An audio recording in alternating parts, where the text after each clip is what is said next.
We've never been like like we're going to be the biggest band in the world. I don't care about being the biggest. I care about being the most interesting. I think I wanted to avoid just having like an overtly political album, like a fuck Donald Trump album. I know this is going around your heads, but like you're all still looking at me, and I can't quite gauge whether you're hearing it or not. Especially coming from like a post-hardcore background, you can easily be fooled to think that like singing at the top of your like main vocal range, like, you know, this really raspy, sort of gritty, angsty, pitched vocal is like the best way to get passion into music. Hi everyone watching, we are 50% of Enter Shikari. Shit. Let's do that again. Hi to everyone watching, we are 50% of Enter Shikari. You're watching Shout Loud TV.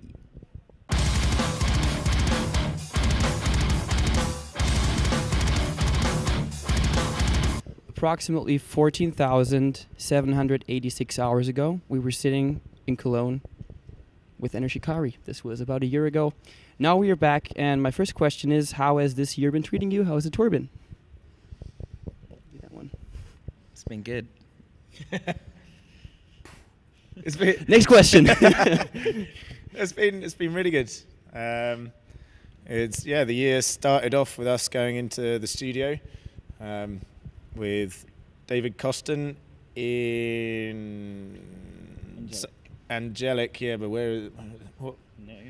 Nottinghamshire, like in the middle of the countryside, the very gorgeous English countryside. I remember icy, frosty mornings with sort of, it was so foggy along the in the fields that I went out running in the morning. I could hear sheep bleating from like a few meters away, but I couldn't see them.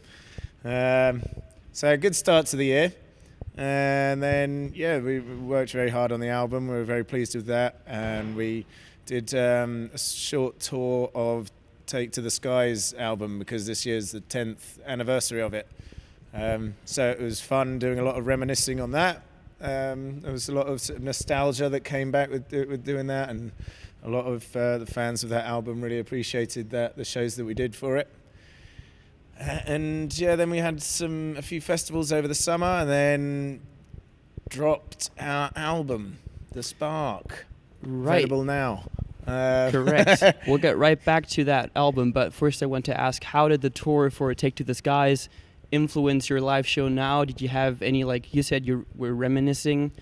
Well, I don't think it influenced like this tour so much as we were trying to think back of what influenced our original Take to the Skies tour and kind of hark back to that era. So we had some lasers, and we're just trying. I mean, we didn't just do that album because it would have been a very short set. Had we just 45-minute set, people would have been a bit pissed off. But it was a lot of fun, and a lot of sort of the old classic rave moments and things like that, and. Back to the wet behind the ears, naive kids that we were back then. On your current album, The Spark, you employed a very different vocal style. You said you were inspired by David Bowie and many other people. Can you tell us more about what your main inspirations were, and if that was frightening for you to open up to a totally new form of singing? I feel like you have gained a falsetto in your voice that wasn't there a year before, but I might be wrong. I don't know. But well, often the falsetto was very much just backing vocals, which it still kind of is. But I think David Costin, the guy who I co-produced it with, was really keen on the falsetto backing vocals and making that like part of our style. And I think it really works because it's that sort of 90s dance kind of vocal sound. Bowie influenced. Not really any specific style or technique, but just like when he died, I did the classic thing of just digging really deep into his catalogue and celebrating his life, and we did Bowie-oki parties and stuff. So it's just nice to like properly learn to sing something else that isn't my own stuff, which doesn't really happen. I might be singing along to a band live or something, but I'm not in a sort of sterile environment thinking, oh, okay, that feels like that. I'm not like thinking about techniques and things. So yeah, I just found it really inspiring, and obviously his constant fearlessness and progressiveness is endlessly inspiring. But yeah, I think it was just with each album, there's just you build a bit more confidence, and you want to take in a few more influences and spread our sound a bit wider. And that's basically what happened with this one. I've been often fooled into thinking that A small group of friends cannot change the world. that was going in my mind. My mind was like, I couldn't think. That, especially coming from like a post-hardcore background, you can easily be fooled to think that like singing at the top of your like main vocal range, like, you know, this really raspy, sort of gritty, angsty, pitched vocal is like the best way to get passion into music. And I kind of believed that for far too long, really. And with this album, wanted to make sure that it was completely different. There's loads of baritone, there's loads of falsetto, more spoken word, not really much screaming, just completely different. Just wanted to, I think, prove myself as a songwriter and a vocalist more. That's basically my next question. You've always reinvented or at least developed as an artist or as a band as a whole. What are your plans, or have you even thought about what the future of Enter Shikari is musically? Because on this album you employed a lot of more orchestrated moments. It felt like, for example, the guitar had its moments where it really was shining at in the foreground. But if you compare it to albums like, let's say, Flash Flood of Color, the guitar was always present. And how did that songwriting process change during this album, musically speaking? There were a few like conscious decisions. One was to not just throw layers and layers of stuff. So like, for instance, Minesweep was very heavy on like guitar layering, whereas this time there's like one guitar part in each section. So it's trying to like push the guitar more as like just like a solo instrument, rather than trying to make it this thick, chuggy like texture. It's trying to use the guitar in many different ways that perhaps we haven't used before. I've no idea what we're gonna sound like. That's a this good time answer. next year or whatever. That was one thing that we did actually think about focusing on before we went into the studio, was how often our music can just be like a big cacophony. And when we tried, whenever we think of sort of making this section better or whatever, we just keep adding and adding. But then it was when first talking to David Costin about working with him, and a lot of the conversation was about stripping more back and sort of pulling off the layers, so you find the things that are left are the real sort of leading parts, which might be one reason why what you explained about the guitar parts being a lot more sort of prominent when they do come in. Yeah, that's good. I'm happy with that answer. You also, lyrically speaking, have opened up much more about dark subject matter and your past, as well as your personal struggles. How was that for you as a songwriter and as a performing artist to just give all this information to an audience you don't really know? Was that frightening to you, or what was your initial thought when writing these lyrics? No, it wasn't frightening at all. The only thing I struggled with was working out how I was going to combine everything that was going on in my life with the wider global political landscape, and trying to make a record that would offer some sort of interesting perspective and work within as a piece of art. The whole thing of just like being open and honest was, I found, quite easy. I was reading a lot of Rousseau and Schopenhauer, and they talk a lot about basically releasing their biggest, grandest emotions, and also being forthright about the smallest mundane things, and just being really open about everything to try and increase human connection, basically, which influenced that. And do you feel you lived up to your expectations of combining this political as well as the personal aspect of things in your music? Do you think you succeeded at this, or is there anything going back that you would change? No, the basic premise was trying to...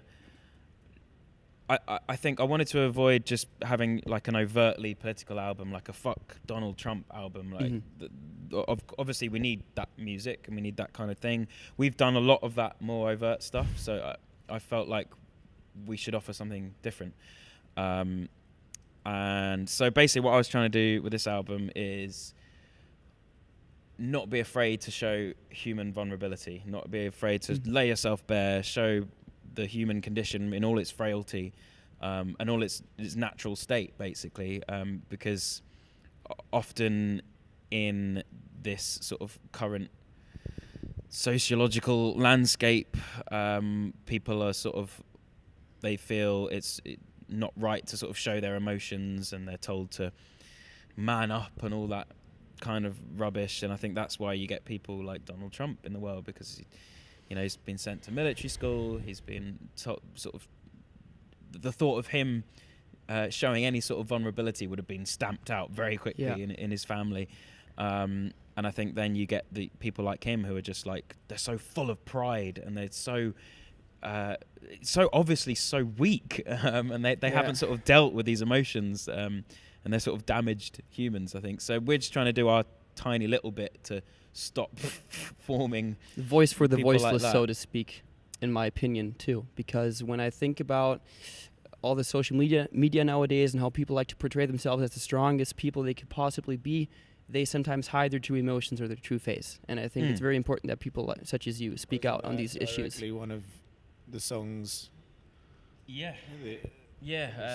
Undercover Agents is pretty much all about social media and the pressures of it, and the sort of the constant barrage of everybody's best, most high points in their life, and then obviously that increases depression, and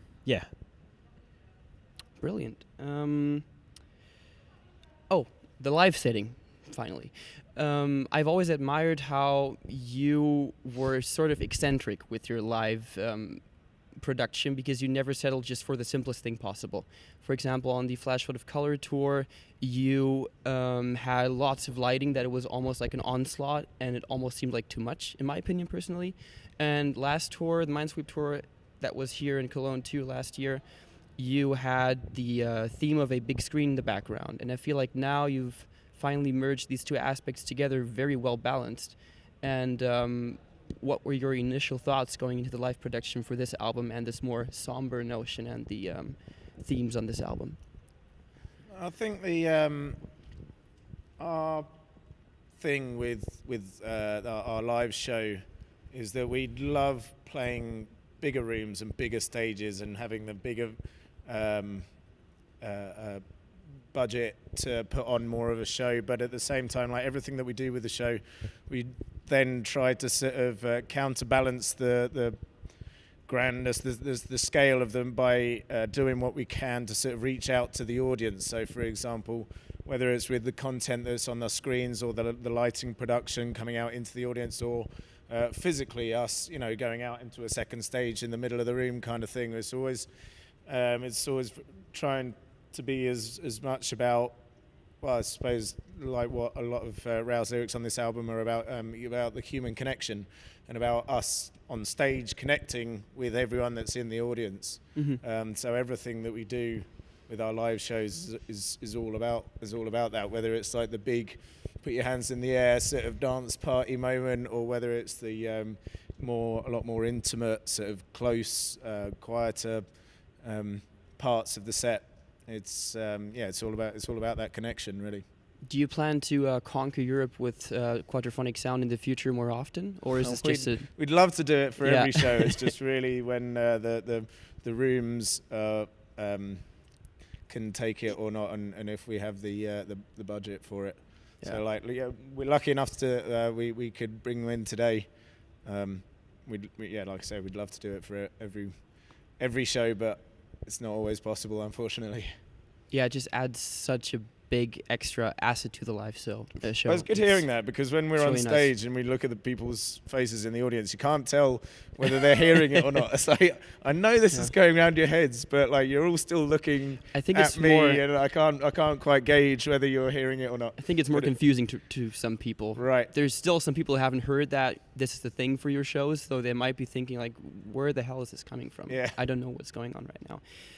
My last question, which is also concerning the capacity of venues and things. Bands such as Bring Me the Horizon or Architects are basically gaining such a wide audience that are able to play big shows at Ali Pali or even the O2, for example. Where do you see yourself as a band in, let's say, 5 years?